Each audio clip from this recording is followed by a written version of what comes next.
Chemistry का second topic है विद्युत रसायन। विद्युत रसायन स्वतः प्रवर्तित रासायनिक अभिक्रियाओं की निर्मित ऊर्जा से विद्युतीय ऊर्जा के स्वतः अप्रवर्तित रासायनिक परिवर्तनों के उपयोग का अध्ययन है। मतलब केमिकल रिएक्शन है, जो इलेक्ट्रॉन और प्रोटॉन का एक्सचेंज होता है, उसे विद्युत ऊर्जा उत्पन्न होती है। इस केमिकल रिएक्शन को विद्युत ऊर्जा में कन्वर्जन है। ये विषय सैद्धांतिक और प्रायोगिक दोनों ही विचारों से उपयोगी है। बहुत सारी धातुएं, sodium hydroxide NaOH, chlorine, fluorine, बहुत सारे रसायन विद्युत रासायनिक विधियां द्वारा बनाए जाते हैं।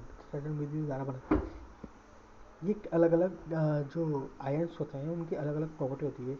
इलेक्ट्रॉन दान करने की और इलेक्ट्रॉन एक्सेप्ट करने की प्रवृत्ति, जिसे पीएच के तौर पर उदाहरण के तौर पर समझ सकते हैं।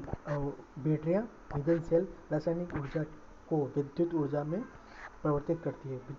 रासायनिक ऊर्जा को विद्युत, जो ट्रैक्टर बैटरियाँ हैं, इन्वर्टर है उदाहरण के तौर पर, और लिथियम सेल है, जो लिथियम बैटरियाँ जो आती है, डेनियल सेल है, और घड़ी के सेल हैं, etc etcetera.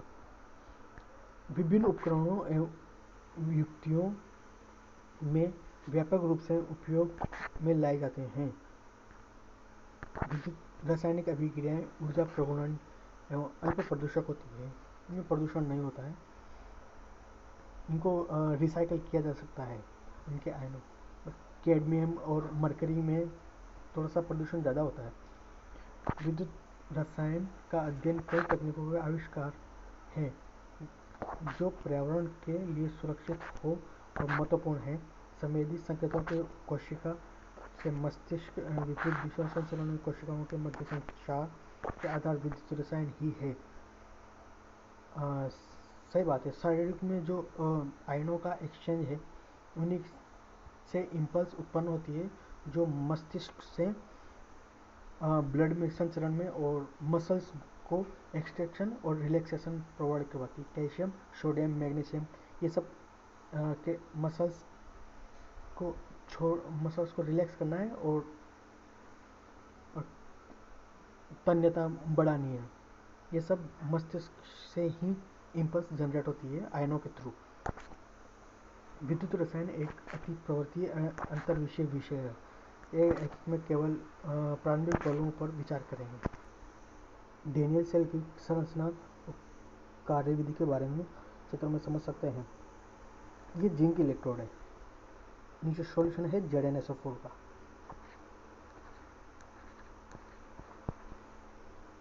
Zinc ZnSO4 Zn+2 SO4- में टूट जाएगा।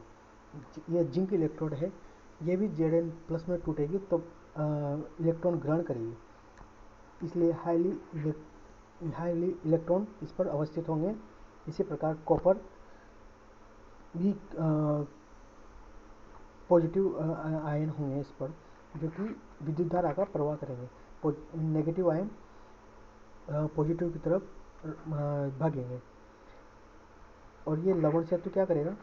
लवण सेतु KCl और K2SO4 वगैरह का बना होता है। इसमें PPT जमने से रोकता है सॉल्यूशन में, और इसके पाथ को पूरा करता है। हालांकि इलेक्ट्रॉन के पाथ को पूरा करता है, जिससे धारा का प्रवाह होता है। धारा का प्रवाह इस दिशा में होगा। डेनियल सेल की कार्यविधि के बारे में हम समझ सकते हैं। इसमें रेडॉक्स रिएक्शन होगी, केमिकली रिएक्शन हो रही है। इसमें Zn+2 में कन्वर्ट हो रहा है और Copper+2 इलेक्ट्रॉन ग्रहण करके कॉपर में कन्वर्ट हो रहा है, इसलिए इसे रेडॉक्स रिएक्शन कहेंगे। दोनों अभिक्रिया, ऑक्सीडेशन और रिडक्शन दोनों हो रहा है। आयनों की सांद्रता एक इकाई 1 मोल डेसीमीटर क्यूब होती है, और विद्युत विभव 1.1 वोल्ट होता है। इसे गैल्वेनिक सेल या वोल्टेज सेल भी कहते हैं। यदि गैल्वेनिक सेल में विपरीत बाह्य विभव लगाया जाए, अगर बाह्य विभव तो धीरे धीरे बढ़ाया जाए, तो हम देखते हैं कि अभिक्रिया तब तक चलती है जब तक कि बाह्य विभव 1.1 वोल्ट नहीं हो जाता।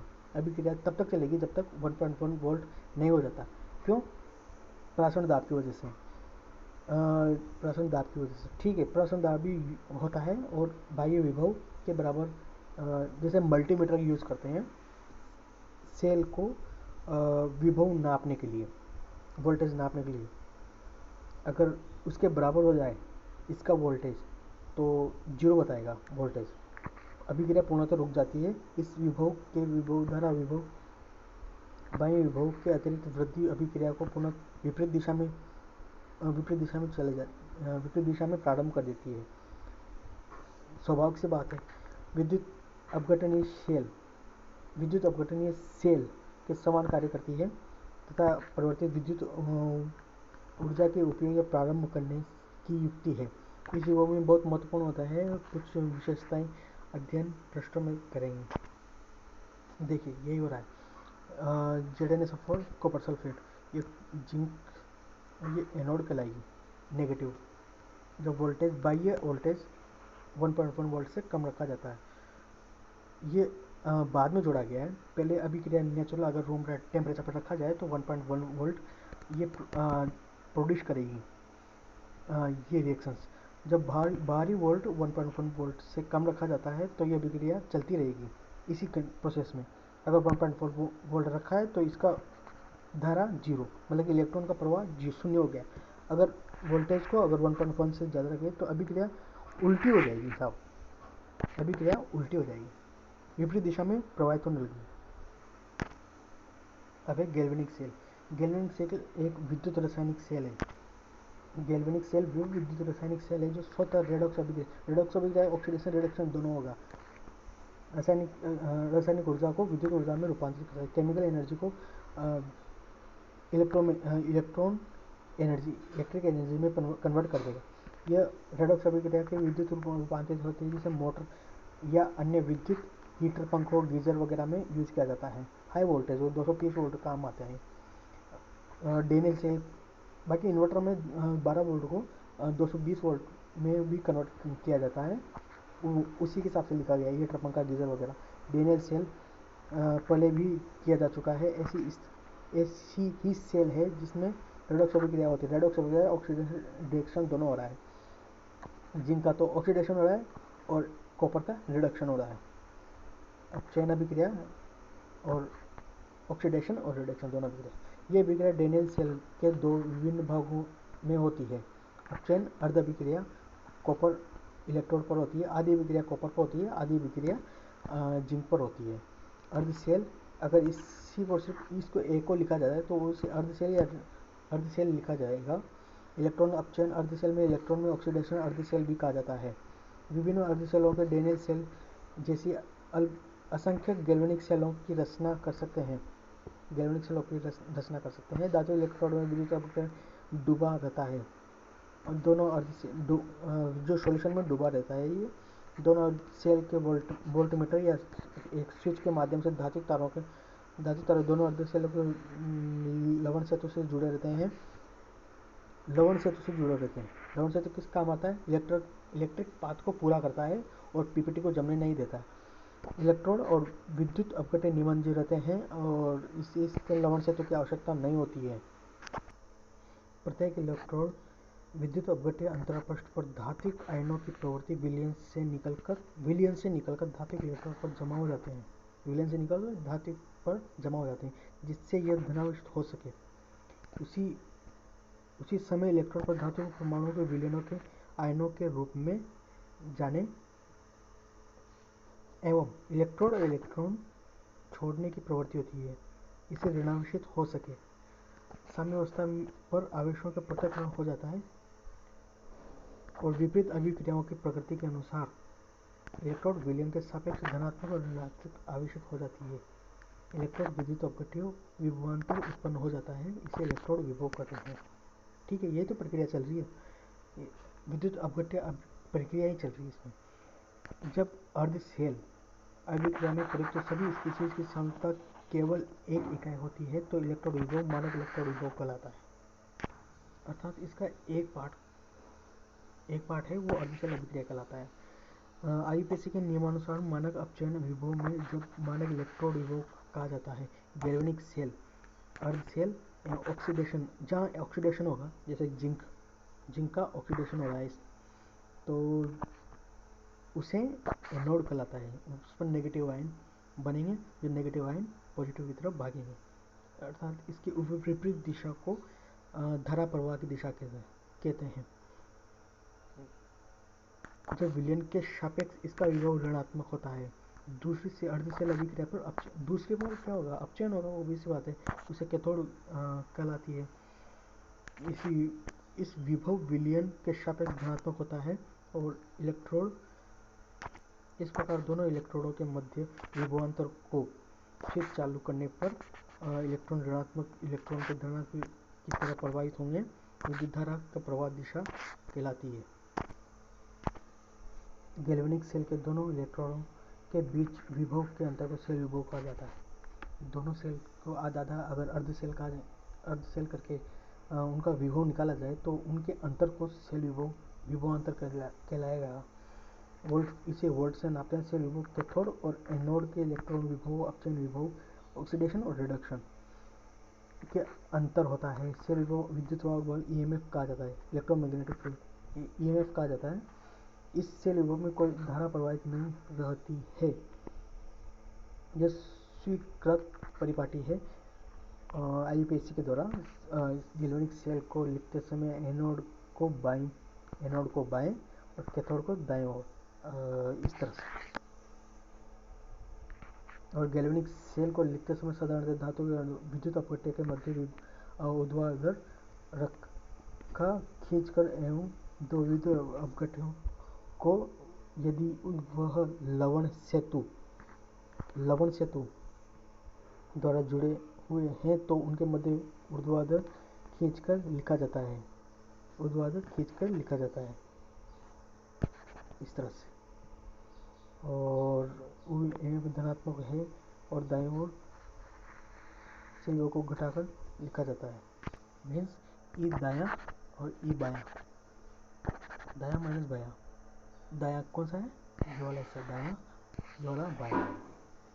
इसके विभव को इसमें घटाकर लिखा जाता है। अकेले अर्धसेल के विभव का मापन नहीं किया जाता। हम केवल दोनों अर्धसेलों के विभव के अंतर को लिख सकते हैं, सेल ईएमएफ प्राप्त कर सकते हैं।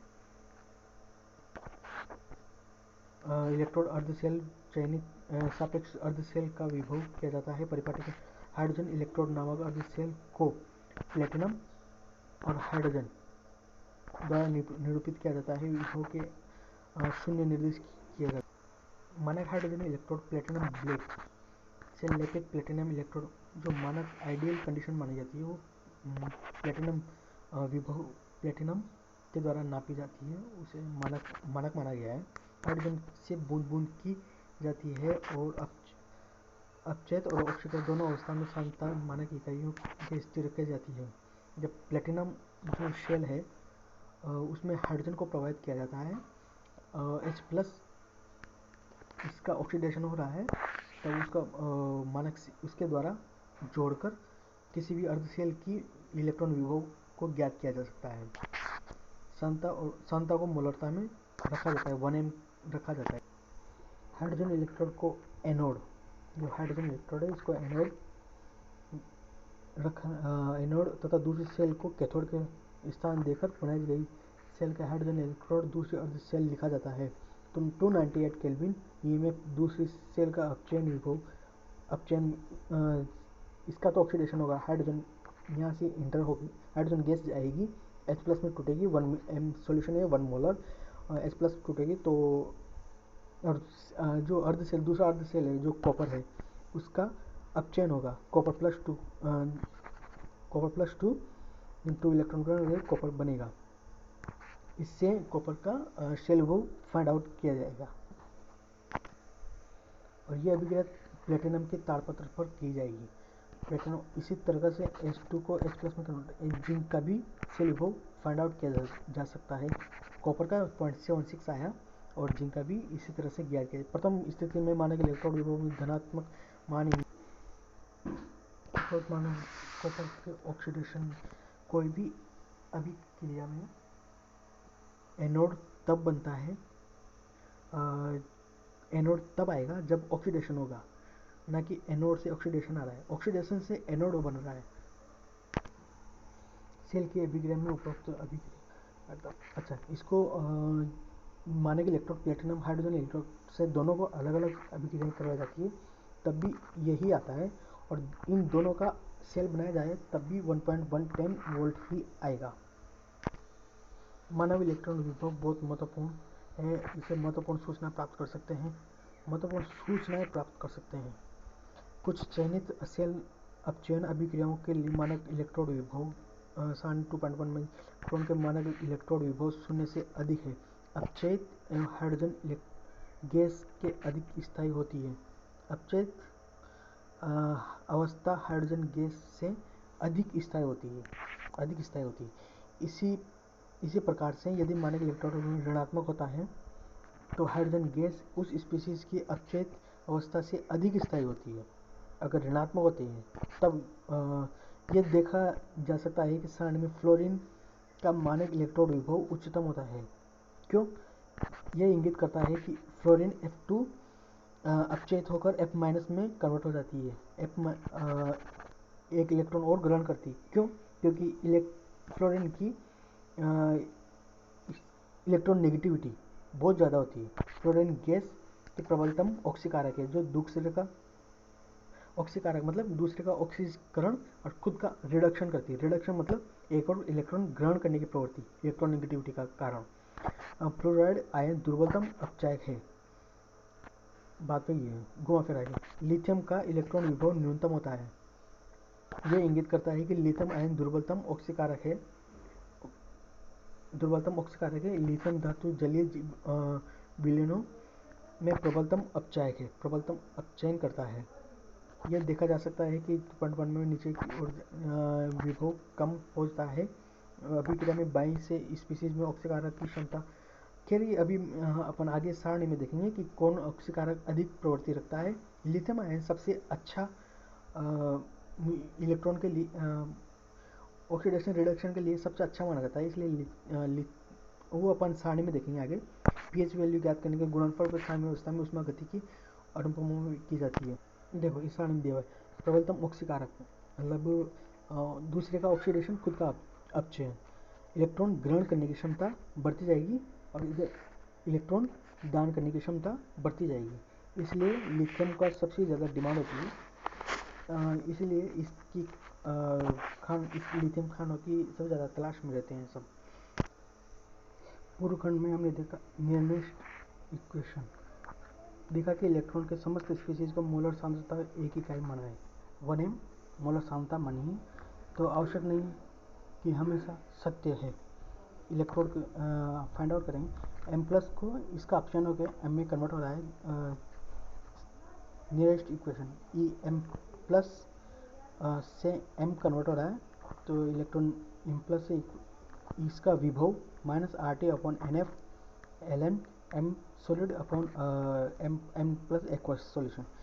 अगर इसको हम कॉपर के लिए माने कैथोड पर रिएक्शन हो तो कॉपर प्लस 2 से इसका मानक इलेक्ट्रोड ये दिया प्लेटिनम से फाइंड आउट करते हैं, minus RT upon NF। n copper plus 2 है तो 2F ln 1 upon copper plus 2 aqua solution.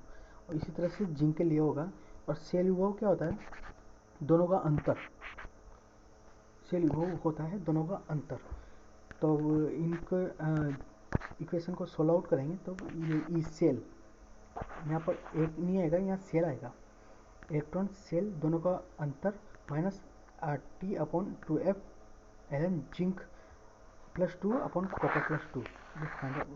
Equation number 2.11। ये देखा जा सकता है कि इलेक्ट्रॉन सेल में दोनों आयनों की कॉपर और जिंक की सांद्रता पर निर्भर करता है। दोनों की सांद्रता पर निर्भर करता है। और अगर जैसे कॉपर के आयनों की सांद्रता बढ़ाने पर बढ़ता है और जिंक की आयनों की सांद्रता बढ़ाने पर घटता है। जिंक की सांद्रता बढ़ाने पर घटता है अनुपातिक रूप में।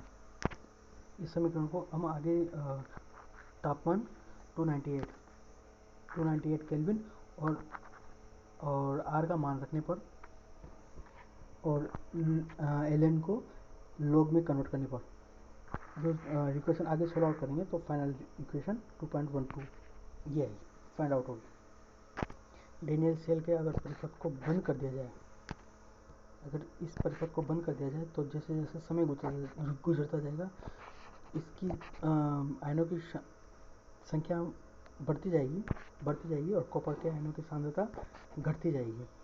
ये वोल्टता और वोल्टमीटर द्वारा पढ़ा जाता है, तो ये घटती जाती है। कॉपर जिंक के आयनों की सांद्रता एक समय पर स्थिर हो जाएगी।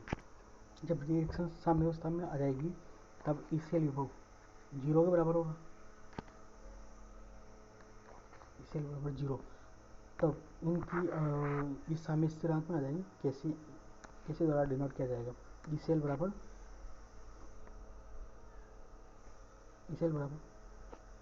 पॉइंट, इसको आगे फर्दर रिएक्शन को सोल्व करेंगे तब 0.059 वोल्ट अपॉन 2 log Kc, ये 1.1 वोल्ट के बराबर है साम्य अवस्था में।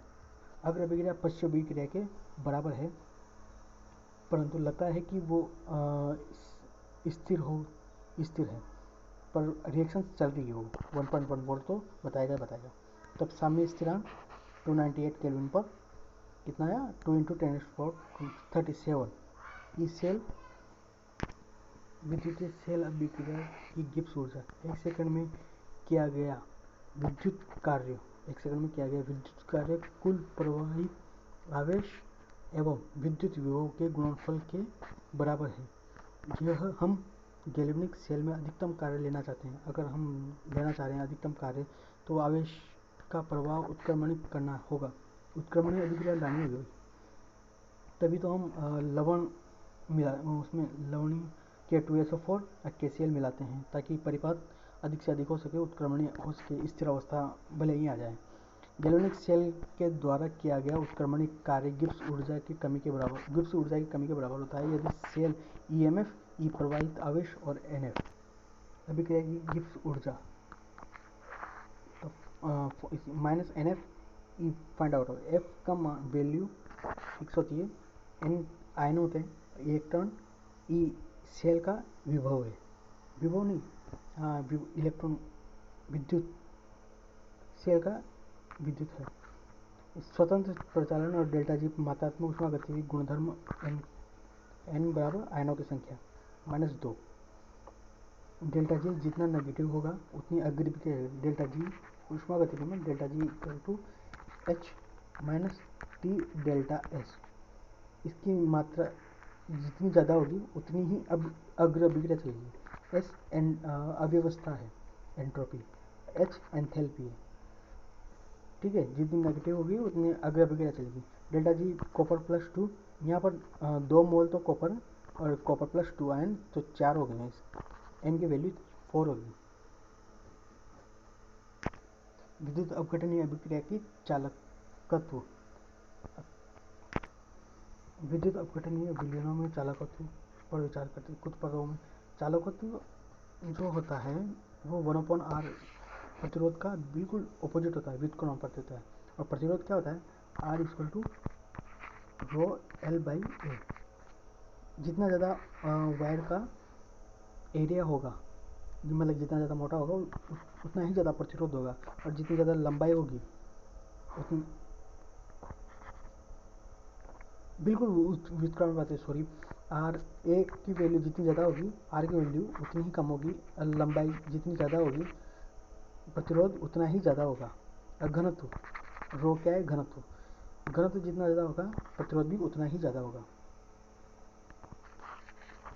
ठीक है। और चालकत्व क्या होता है? चालकत्व की आयनों की चालकता जितनी ज़्यादा होगी प्रतिरोध उतना ही कम होगा, विद्युत का प्रवाह उतना ही ज़्यादा होगा, वो चालकत्व कहलाएगा। चालकत्व का ऐसा ही मात्रक सीमेंस एस के द्वारा निरूपित किया जाता है, और चालकता विशिष्ट चालकता कहलाती है, ठीक है। और इसकी एक और चीज़, इसको हीट स्टोन सेतु की सहायता से मापा जाता है। SI का मात्रक किलोग्राम ρl/a, किलोग्राम मीटर² S³ और 8 स्क्वायर। इसे हीट स्टोन सेतु के द्वारा मापा जाता है, जो कि प्रतिरोधों के द्वारा मापा जाता है, वोल्टेज प्रवाह करके हीट स्टोन से। फिर वो आप फिजिक्स में अच्छे से जान पाएंगे। और आगे पेशी के नाथ चालकता का अनुशंसा, आगे पुस्तक के चालकता के उपयोग करेंगे, ऐसा मात्रक ये है। और इसमें देखा गया है कि चालकता का मान काफ़ी भिन्नता होता है और प्रकृति पर निर्भर करता है। प्रकृति मतलब कि प्लेटिनम है और सिल्वर है और कॉपर, इनकी चालकता अधिक होती है। क्यों? क्योंकि इनमें आयनों के प्रवाह की दर बहुत ज़्यादा होती है, इसीलिए धातुओं की मिश्र धातुओं की चालकता बहुत अधिक अलग अलग होती है। देखो वही चीज़ है, सोडियम की चालकता 2.1 शुद्ध जल में, जलीय विलीन शुद्ध जल में, 3.5 कॉपर, 5.9 और चांदी की और प्लेटिनम की इससे भी कई गुना ज़्यादा होती है। और ग्रेफाइट की 1.2.01 सॉल्यूशन में। ठीक है, कार्बन का जल, ग्रेफाइट को बोलते हैं कार्बन का जल। कार्बनिक बहुलक है, ग्रेफाइट कार्बनिक बहुलक है, हीरा है। ग्रेफाइट के चालक होते हैं, हीरा नहीं होता, कांच, चीनी मिट्टी से सब चालकता बहुत कम होती है। कई की होती है जिनमें इलेक्ट्रॉनों का प्रवाह अधिक होता है, उनमें चालकता अधिक है। मेनली यही है, प्रोटॉन और इलेक्ट्रॉन का प्रवाह। विद्युत रोधी कहलाते हैं, अच्छा चालकता बहुत कम होती है, विद्युत रोधी कहलाते हैं। सिलिकॉन ड्रॉप आते, सिलिकॉन गैलियम आइस चालकता चालकों को विद्युत रोधी आदि चालक कहलाते हैं। ठीक है, ये अर्धचालक कहलाते हैं सिलिकॉन, जिनसे सेमीकंडक्टर चिप वगैरह बनते हैं। कुछ पदार्थों में परिभाषित अति चालकता कहलाते हैं, प्रतिरोध तथा अनंत चालकता वाले होते हैं। पहले समझा जाता था कि केवल धातुएं एवं मिश्र धातुएं बहुत कम तापों पर अति चालकता प्रदर्शित करती है, परंतु आजकल बहुत से सिरामिक पदार्थों मिश्रित ऑक्साइड 150 केल्विन जैसे तापों पर अति चालकता प्रदर्शाते हैं। धातुओं के विद्युत चालकत्व को धात्विक इलेक्ट्रॉनिक चालकत्व कहलाते हैं तथा इलेक्ट्रॉनों की गति के कारण इलेक्ट्रॉनिक चालक प्रोटॉन है, इलेक्ट्रॉनों की प्रवाह की दर ही dQ/dt चालक धारा कहलाती है।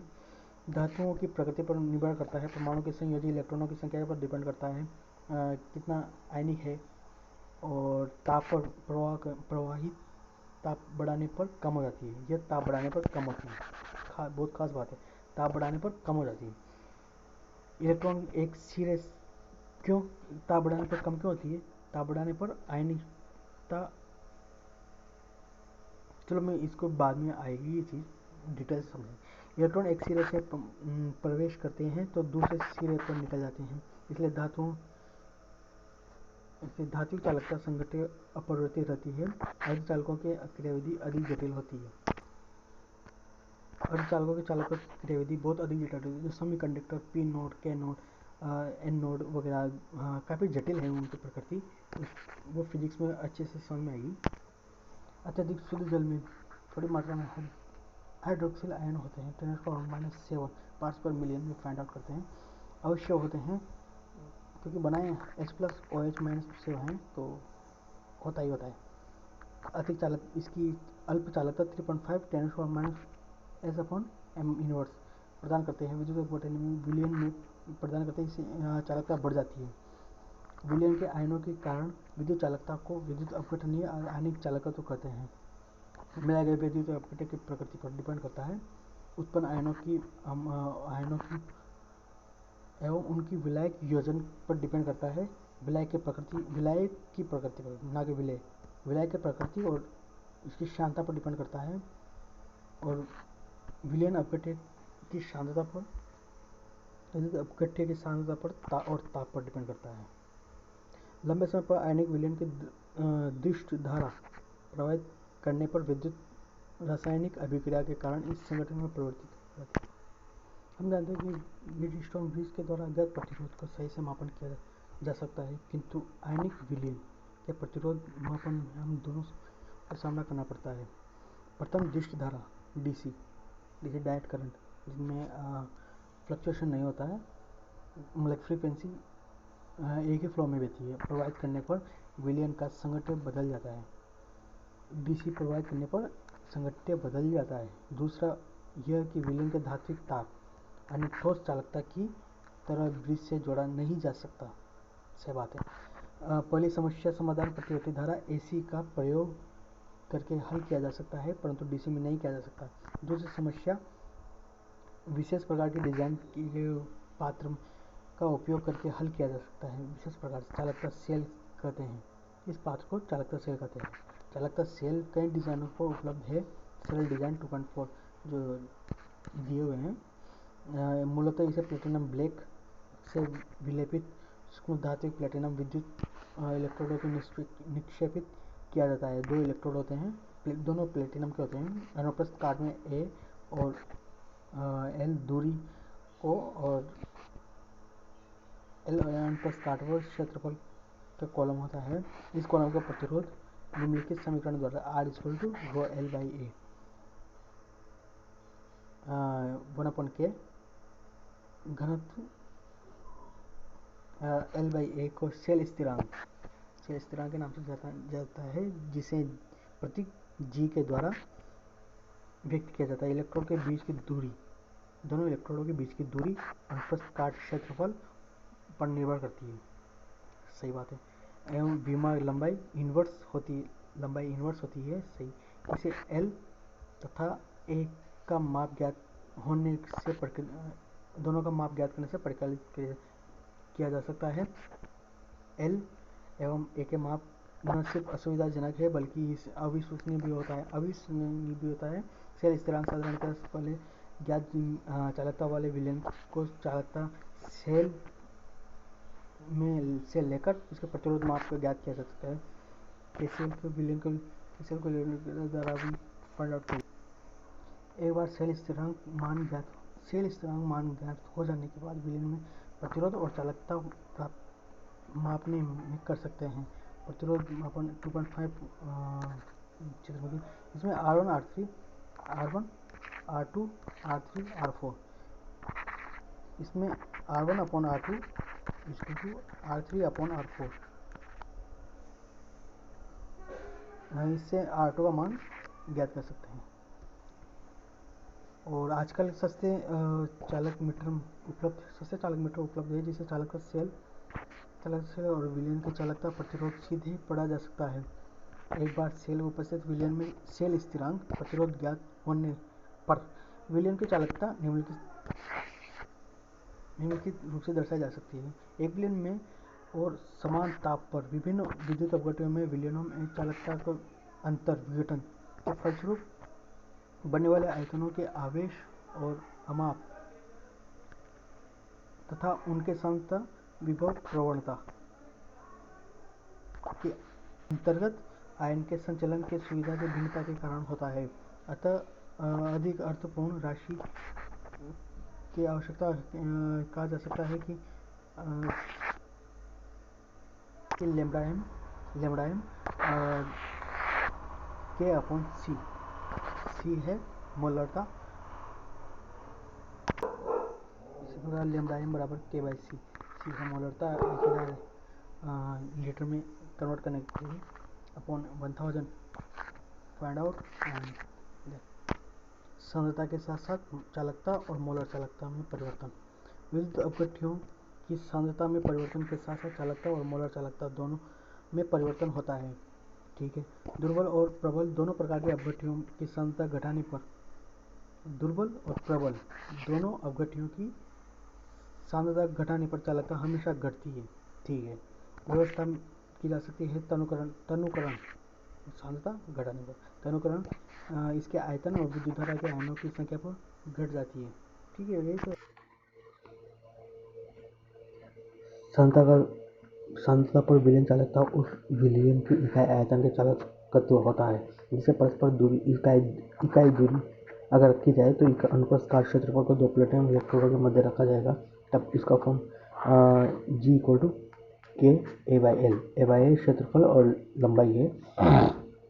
किसी सांद्रता की विलयन की मोलर चालकता उस विलयन के V आयतन के चालकत्व होता है। विद्युत अपघटन में मोल घुला हो, एक दूसरे के इकाई क्षेत्रफल की दूरी A अनुप्रस्थ काट क्षेत्रफल के 2 इलेक्ट्रोडों के मध्य रखा गया हो तो लैम्ब्डा एम बराबर K A/L। अगर A/L इकाई अंक रखा जाए तो चालकत्व सांद्रता घटने के साथ मोलर चालकता बढ़ती है। क्यों? क्योंकि संगठियों की जो आयनों की जो ध्रुवण क्षमता या फिर कहें कि घूमने की क्षमता बढ़ जाएगी अगर मोलर चालकता सांद्रता घटने पर। उनके आयनों की दौड़ने की क्षमता बढ़ेगी, तो इस वजह से चालकता बढ़ेगी। इसलिए ऐसा इसलिए होता है क्योंकि वह कुल आयतन भी बढ़ जाता है। जिसे एक मोल अनुपस्थित कार्य उपस्थित हो, यह पाया गया कि विलियम तनुकरण पर आयतन में वृद्धि के में होने वाली कमी की तुलना में कहीं अधिक होती है। तुलना में वही चीज़ है सर।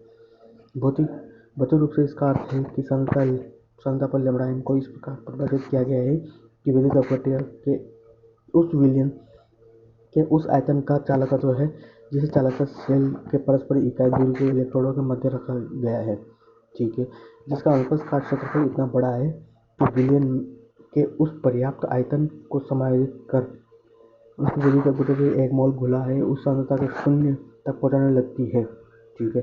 मौलिक चालकता सीमांत मौलिक चालकता कहलाती है। E बराबर ई नॉट, लैम्ब्डा एम बराबर ई नॉट प्रबल विद्युत अपघट्य प्रबल में, जहाँ पर सी लैम्ब्डा एम को सी के विपरीत आरेखित किया जाता है, जहाँ पर माइनस ए ढाल है। y बराबर एम एक्स प्लस सी, यहाँ पर एम ढाल है, माइनस ए जो कांस्टेंट है। लैम्ब्डा एम है तुल्यांक चालकता।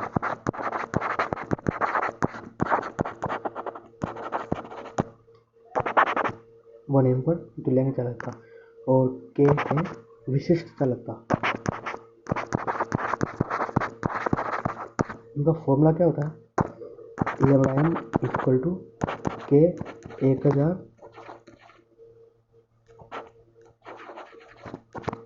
अपॉन नॉर्मलिटी, तुल्यांक भार की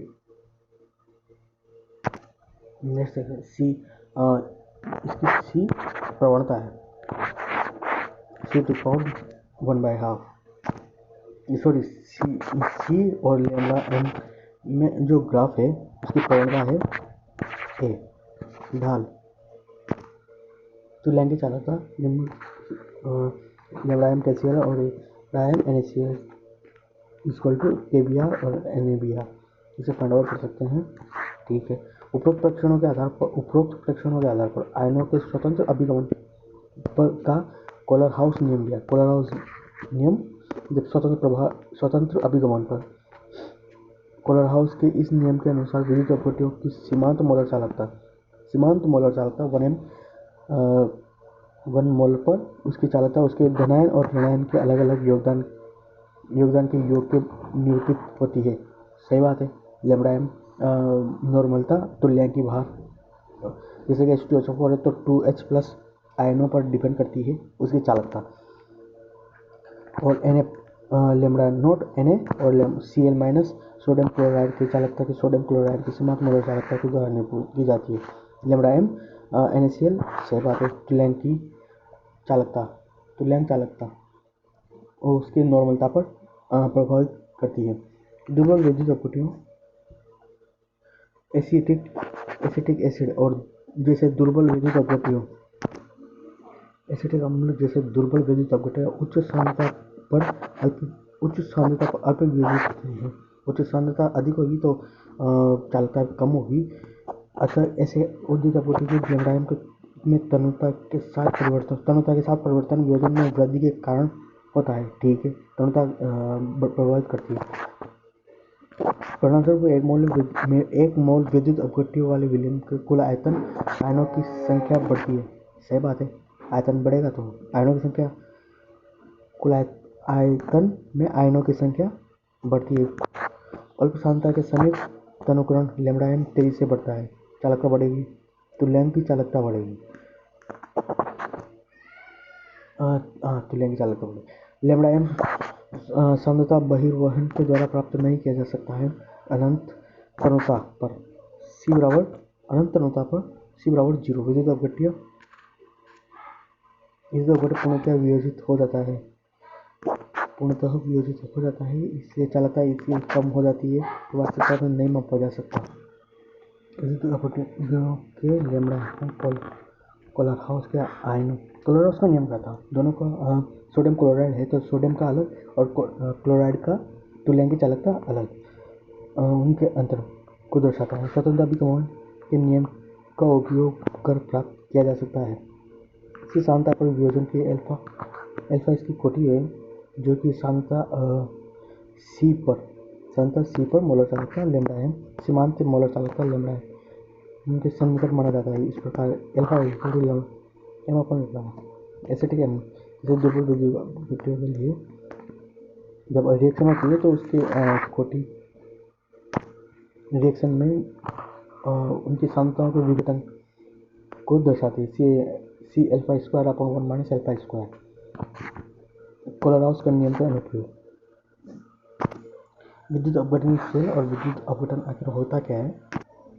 विद्युत अपघटनीय सेल में रासायनिक अभिक्रिया करने के विभव बाह्य स्रोत का प्रयोग किया जाता है। रासायनिक अभिक्रिया करने के लिए विभव का बाह्य स्रोत यूज किया जाता है अभिक्रिया आगे बढ़ाने के लिए। विद्युत रासायनिक प्रक्रम प्रयोगशालाओं में रासायनिक उद्योगों के बहुत महत्वपूर्ण होते हैं। ठीक है, प्रयोगशालाओं में काफ़ी महत्वपूर्ण होते हैं। सरल अपघटन सेलों में कॉपर सल्फेट CuSO4 जलीय विलयन में 2 कॉपर इलेक्ट्रोड का यूज किया जाता है। दोनों तरफ कॉपर इलेक्ट्रोड है, डीसी विभव लगाया जाता है तो कॉपर का कैथोड पर ऋणावेश जो कि कॉपर 2 इलेक्ट्रॉन निकल कर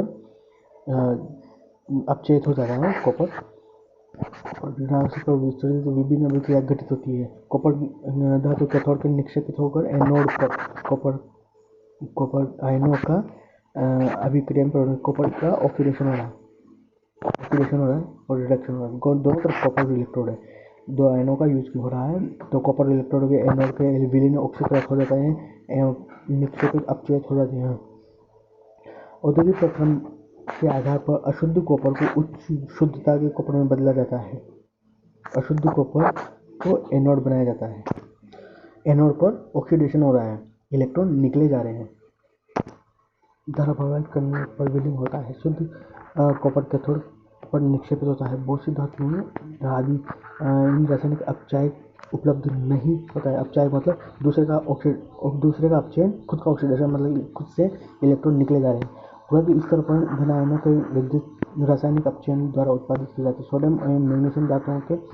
सोडियम तथा मैग्नीशियम धातुओं के संग्रहित क्लोराइडों के विद्युत अपघटन में उत्पादित किया जाता है। एल्यूमिनियम को क्रायोलाइट की उपस्थिति में एल्यूमिनियम ऑक्साइड Al2O3 में विद्युत अपघटनों द्वारा उत्पादित किया जाता है। ठीक है, विद्युत अपघटन के मात्रात्मक पक्ष।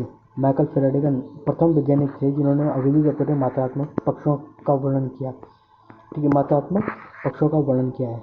फैराडे के विद्युत अपघटन के नियम। विलीनों में विद्युत अपघटनों में गलितों के विद्युत अपघटन के विस्तारित अन्वेषण के पश्चात फैराडे 1833 से 1834 समथिंग में परिणामों में सर्व फैराडे का विद्युत अपघटन के 2 नियम प्रकाशित हुए। प्रथम नियम, विद्युत धारा द्वारा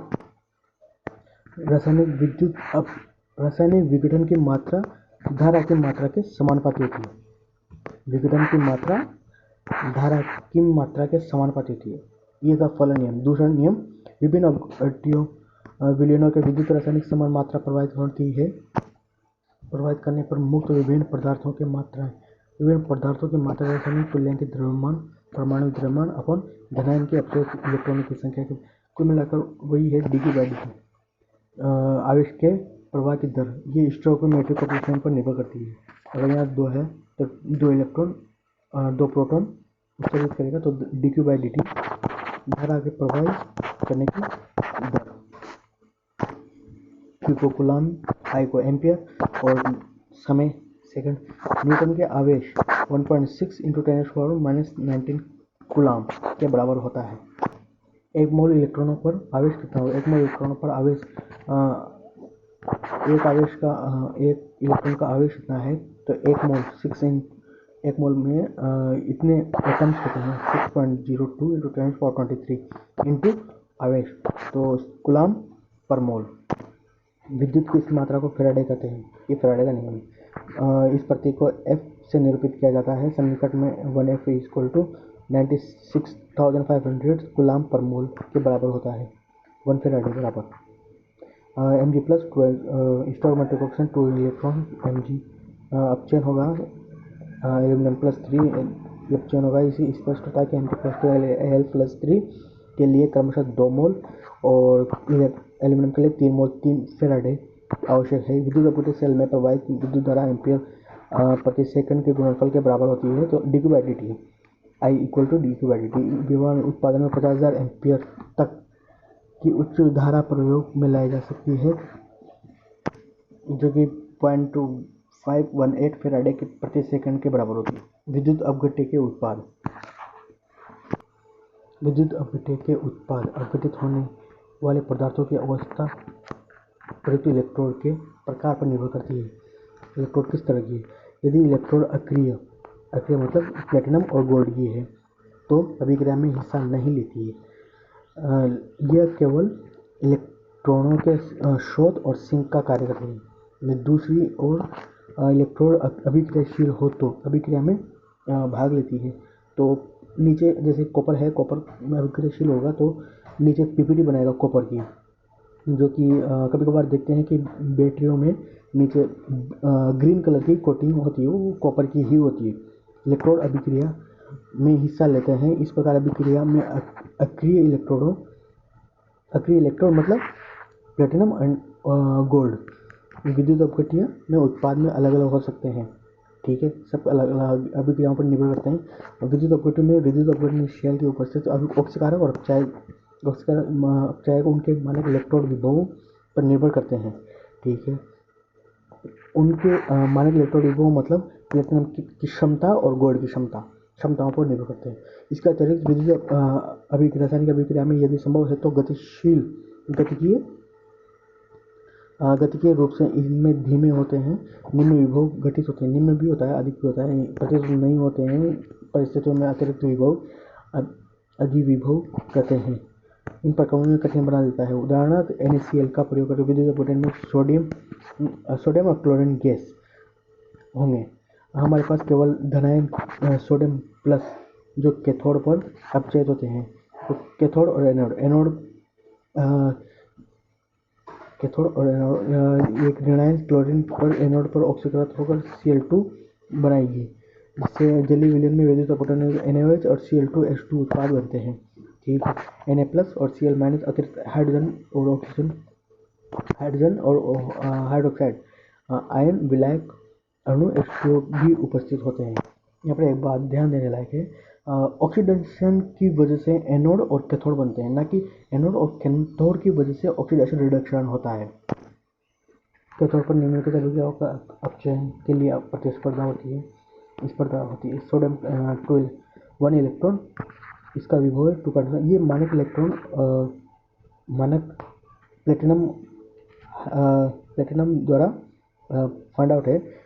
मानक इलेक्ट्रॉन विभव है। ये कैथोड के अधिक इलेक्ट्रॉन वरीयता प्राप्त होती है। Cathode hydrogen H+ price of hydrogen आधा इलेक्ट्रॉन और H2O H+ OH- में टूटेगा। H2O chlorine 1.36 electron cell 1.23 volt cathode पर और एनोड पर अभिक्रिया है, ये चलेगी।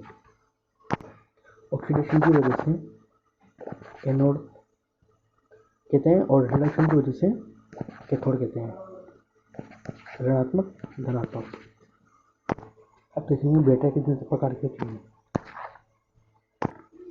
कोई भी बैटरी वास्तव में एक या एक से अधिक सेल श्रेणीबद्ध रहते हैं। ठीक है, जिसे हम विद्युत के स्रोत के रूप में प्रयोग में लाते हैं, मूलतः गैल्वेनिक सेल। ठीक है, जो रेडॉक्स अभिक्रिया ऑक्सीडेशन और रिडक्शन दोनों अभिक्रियाएं एक साथ होती है, रासायनिक ऊर्जा को विद्युत ऊर्जा में कन्वर्ट कर देती है। इलेक्ट्रॉन और प्रोटॉन का आवाजाही। क्योंकि बैटरी के प्रायोगिक रूप में हल्की और सुसंबद्ध होना चाहिए, प्रयोग में लाते हैं। सुसंबद्ध वोल्टेज अधिक परिवर्तन नहीं होना चाहिए। बैटरी मुख्यतः दो प्रकार की होती है, प्राथमिक बैटरी और सेकेंडरी बैटरी। प्राथमिक बैटरियाँ अभिक्रिया केवल एक बार होती है, ये रिचार्जेबल नहीं होती, मतलब कुछ समय बाद इनके प्रयोग में बैटरी निष्क्रिय हो जाती है, पुनः प्रयोग में नहीं लाई जा सकती, रिचार्जेबल नहीं है। इनका उदाहरण शुष्क सेल है, जो कि रिमोट वगैरह में यूज होती है, A+, A++, A++ वाली ड्यूरासेल ए ट्रिपल प्लस वाली होती है, उनकी कैपेसिटी पर डिपेंड करती है। इनके आविष्कार का नाम लेक्लाश सेल के नाम से जाना जाता है। ये सामान्य ट्रांजिस्टर और घड़ियों में जो यूज किया जाता है के प्रयोग में लाई जाती है। इसे सेल के जिंक का प्रयोग का एक पात्र होता है। ये बारीक होल है जो जिंक का होता है, जो नेगेटिविटी शो करता है। एनोड के रूप में कार्य करता है। ठीक है, एनोड के रूप में कार्य करता है। इस पर ऑक्सीडेशन की अभिक्रिया हो रही है, इस वजह से ये एनोड कहलाएगा। ये कार्बन ग्रेफाइट की छड़ जो चारों ओर चूर्णित और मैग्नीज डाइऑक्साइड तथा कार्बन से घिरी होती है, कैथोड का कार्य करती है। ठीक है, पॉजिटिव शो करेगी। इलेक्ट्रोडों के बीच का स्थान अमोनियम क्लोराइड NH4Cl तथा ZnCl2 के नम पेस्ट से बड़ा होता है। इलेक्ट्रोड की अभिक्रिया जटिल एवं सन्निकट कैथोड और एनोड पर ये अभिक्रिया चले। Zn का ऑक्सीडेशन होगा, 2 इलेक्ट्रॉन निकलेगा जो कि प्रवाह करेगा। इलेक्ट्रॉन MnO2 और NH4 प्लस से इनका रिडक्शन करेगा कैथोड पर। कैथोड पर अभिक्रिया में 4 प्लस और +3 ऑक्सीकरण अवस्था में अपचयित होकर अमोनियम Zn+2 के साथ संकुलित होकर ZnNH3 का होल 4 कोऑर्डिनेशन बॉन्ड बनाएगा। 1.5 वोल्ट प्रोड्यूस करेगा। मरकरी सेल एंड श्रवण यंत्र घड़ियाँ जैसे विद्युत की कम मात्रा की आवश्यकता होती है, जहाँ पर विद्युत की कम मात्रा की आवश्यकता, जैसे घड़ियों में करीब 1.2 वोल्ट 1.3 वोल्ट के आसपास आवश्यकता होती है विद्युतियों के, वहाँ पर ये यूज किया जाता है। AgO एक कार्बन का इसमें इस घड़ी में जिंक और मरकरी का यूज किया जा रहा है। एनोड पर oxidation price of hydroxide ion मिलकर ZnO H2O और 2 इलेक्ट्रॉन प्रोड्यूस करेगा, और जो कि एनोड और कैथोड 2 इलेक्ट्रॉन अभिक्रिया करके अपचयन करके मतलब कैथोड प्रोड्यूस करेगा, तो वोल्टेज विभव प्रोड्यूस करेगा। इस सेल में 1.35 वोल्ट होता है। पूर्णतः कार्यविधि का स्थिर रहता है। सेल अभिक्रिया में कोई भी ऐसा आयन नहीं है जिसकी सांद्रता विलयन में होने के कारण सेल पूर्णतः इस अवधि में बदल जा सकता है। अब सेकंड बैटरी, संचायक बैटरी। एक संचायक सेल का उपयोग एक विपरीत दिशा में विद्युत धारा प्रवाहित करके पुनः आवेशित किया जाता है, मतलब डिस्चार्ज किया जाता है। एक अच्छी संचायक अनेक बार डिस्चार्ज और पुनर्चक्रण का गुजरती है। तो संचायक में लेड का यूज किया जाता है। इसको SO4 से अभिक्रिया करके एनोड पर PbSO4 और 2 इलेक्ट्रॉन प्रोड्यूस करेगा, जो कि यहाँ पर अभिक्रिया करके इसका अपचयन करेगा। फिर वापस से यहीं पर 2 इलेक्ट्रॉन वापस प्रोड्यूस करेगा। फिर रिवर्सिबल चलती रहेगी ये अभिक्रिया। सामान्यतः वाहनों में, इन्वर्टर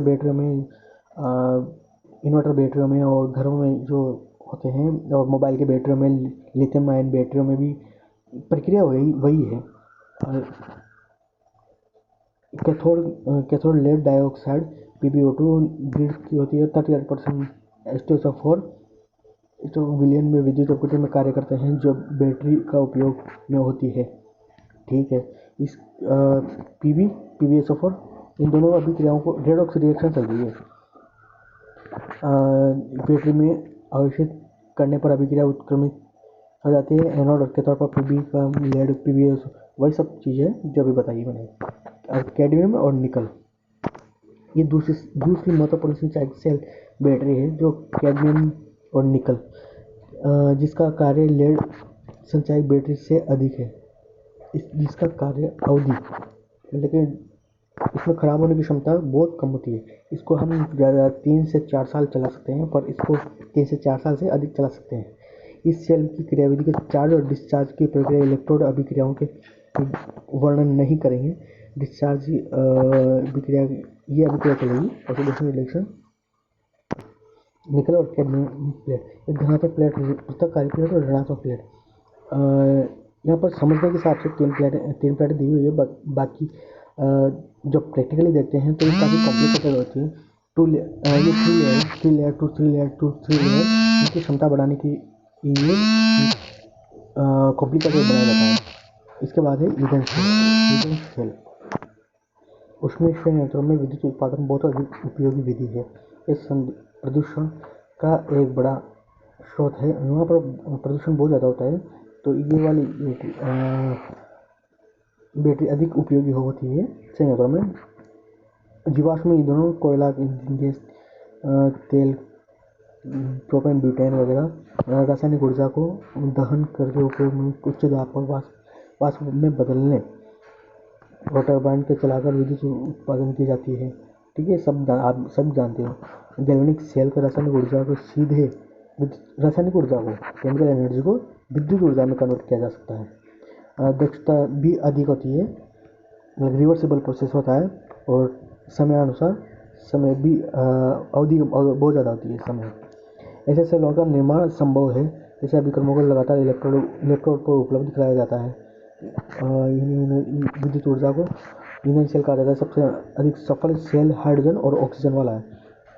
इसमें क्या होता है, हाइड्रोजन का और ऑक्सीजन का इनपुट करवाया जाता है, H2 और O2। इसमें पहले H2O पानी भरा जाता है। इसमें एनोड पर जो अभिक्रिया होगी, हाइड्रोजन का ट्राइजो 4H+ और OH- में ऑलरेडी अवेलेबल है।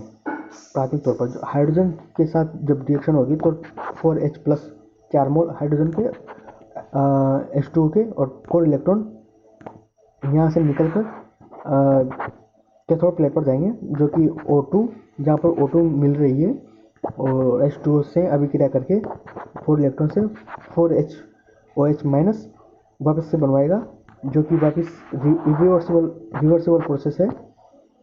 वापस एनोड पर जाएगा और H2 के साथ वापस रिएक्शन करके 4H2O और 4 इलेक्ट्रॉन प्रोड्यूस करेगा। यहाँ पर 4 मोल बन रहा है, मतलब कि H2O की मात्रा बढ़ती जा रही है धीरे धीरे, तो यहाँ से निष्कासन हो जाएगा H2O का। ये प्रोसेस रिवर्सिबल प्रोसेस है, ये घूमता रहेगा, चलता रहेगा। इनकी इलेक्ट्रोड की दक्षता के अनुसार और फिल्टर के अनुसार H2O बनता रहेगा। बस एक बार पानी चेंज करना पड़ेगा, थोड़ा, लेकिन पानी हमेशा भरा होना चाहिए इसमें। वो H2O की मात्रा बढ़ती जाएगी हाइड्रोजन और ऑक्सीजन का इनपुट करवाने पर। जब अभिक्रिया में आपूर्ति होती है तो लगातार सेल कार्य करता रहता है। उष्ण संयंत्रों में इसकी दक्षता 40% है, ईंधन सेल की 70% है। विद्युत उत्पादित करती है। इन सेलों की दक्षता के इलेक्ट्रॉन पदार्थ उन्नत उत्प्रेरक विद्युत अपघट्यों के विकास में बहुत अधिक उन्नति हुई है। इनका उपयोग वाहनों में उपयोग आमतौर पर ईंधन सेल का प्रदूषण, जो हाइड्रोजन बसेस चल रही है, जो हाइड्रोजन कार चल रही है, वो इसी प्रोसेस पर आधारित है। अगला टॉपिक है संक्षारण मतलब जंग लगना, Fe2O3। धातु में ऑक्साइड जो ब्राउन कलर का पीपीटी बनती है आयरन पर, उसे क्षरण बोलते हैं। उससे लोहा खराब होता है, उसकी क्षमता कम होती है। संक्षारण धातुओं के ऑक्साइड के धातुओं के अन्य लवणों की मंद गति के आणविक कर देता है। ठीक है, जंग लगना, चांदी का बदरंग होना और कॉपर तथा पीतल के हरापन, कॉपर और पीतल का हरापन उसका संक्षारण का एक उदाहरण है। जहाँ जो धातुओं और ये कई जगह दक्षता को कम करता है, लोहे की दक्षता को कम करता है। संक्षारण एक ऑक्सीजन इलेक्ट्रॉन देकर ऑक्सीकृत होता है और इसका ऑक्साइड बन जाता है। लोहे के सामान्यतः जंग लगना कहते हैं। ठीक है, उपस्थिति होता है। इस रसायन जब बहुत जटिल है, जटिल क्या, एनोड पर Fe2O3 बनता है। Fe+2 में कन्वर्ट का 4 इलेक्ट्रॉन देगा तो एनोड में कन्वर्ट हो जाएगा और हवा से एनवायरनमेंट से ऑक्सीजन ग्रहण करके 4H+ और 4 इलेक्ट्रॉन से कन्वर्ट करके H2O में कन्वर्ट हो जाएगा, जो कि समग्र अभिक्रिया रेडॉक्स जो अभिक्रिया है।